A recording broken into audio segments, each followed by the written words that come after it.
இது சப்கான்சியஸை பிரேக் பண்ணுற ஒரு ப்ராக்டிஸ். நமக்கு சப்கான்சியஸில் ரொம்ப ரிஜிஸ்டராக இருக்கிற ஒரு சில விஷயம் யோசிக்காமே பண்ணிடும். அது நம்ம பிரெயின் யோசிக்கணும்னு அவசியம் இல்லை. இப்போது ரைட் ஹேண்டுனா இது ரைட், டவுன், லெஃப்ட், யோசிக்கவே வேணாம், டக்குன்னு நீங்கள் பண்ணிடுவீங்க. கரெக்ட்?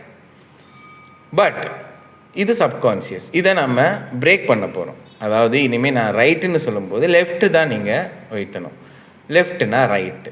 அப்போது நீங்கள் இப்போ யோசிக்க வேண்டியது இருக்குங்க. அப்போது எப்படி ஒர்க் ஆகுதுன்னு பார்ப்போம். ரெடியா?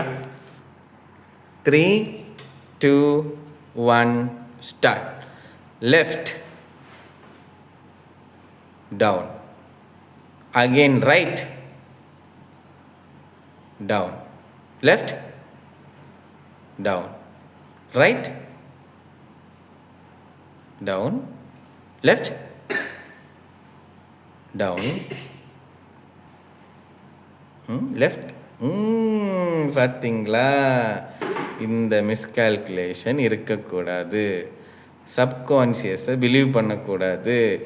எப்போவுமே நம்ம வைக்கிற மூவெல்லாம் தெரிஞ்ச மூவாக தான் நமக்கு நம்ம பிரெயின் நம்ப வைக்கும். ஆமாம், இந்த இடத்துல உனக்கு தெரிஞ்ச மூவ் தான் அப்படின்னு. டவுன்.